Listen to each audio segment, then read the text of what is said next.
Great. Oh, it's all Youngest. So about, I would say 30% of our wine will go into barrels. So we have about 2,500 barrels here. And the majority, actually not the majority, all of those barrels are coming from France. So the American oak, even though it's been used a lot in California for Merlots, Cabs, and so on, just not very suitable for Pinot Noir. We'd like to, because the cost is about 1/3, but it just doesn't impair good flavors to the wine. So we've had to be 100% with French oak. The room, I used to have a room at Willackenzie that was in the cellar, very pretty and so on. This room gives me constant humidity, constant temperature. I just turn the button, it does what I want. So it's been very awesome. So it's just the panels all the way around on this room are panels from freezers. So you have great resistance to temperature. So we can stay pretty much at 60 degrees with hardly any refrigeration in here at all whatsoever. So just natural renewal of night air does the trick. So it's pretty cool.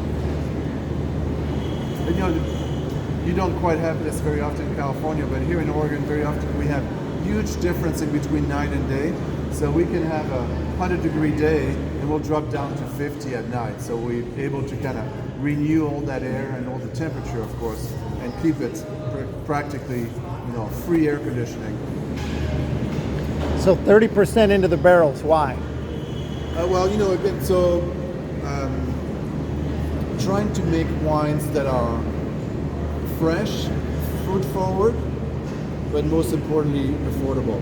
So you can imagine that, of course, all the high-end wines that I mentioned to you earlier, they all go in barrels. So everything that is high-end will be stored in barrel, will be aged in barrel.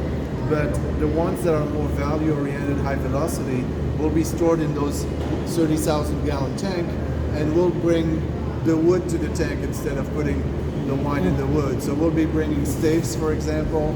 We'll be bringing oak adjuvants, and so we'll be oaking the wine by adding it to the wine in a larger scale. Literally putting it in. Yes. Dipping it in to let it go. Yeah. Just staves, the staves are cut. Yeah. Yeah, and the math is easy, right? If a barrel is Always nice to find that. it only fits a certain amount of wine. So you're now amortizing that $1,000 over the wine, which makes every bottle a little bit more expensive. You get the same surface contact though, just by adding more staves? You have to go very high level to get the same kind of surface contact. Here's 225 liters, and of course you can see the surface contact of the barrel is pretty tremendous. But nowadays we've created some pellets and some granular, almost a dried coffee type of the oak flavors and the oak chips themselves, which are incredible. I mean, again, the progress, I was mentioning the progress done into the mechanical harvester and all those equipment.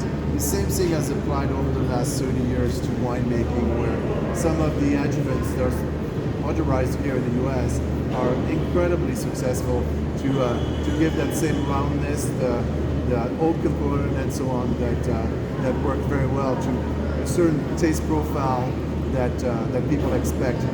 For example, with Chardonnay, everybody expects Chardonnay to be a little bit buttery, a little bit oaky. We don't do a style that is completely what you can accomplish in California because we just don't have that amount of sunshine.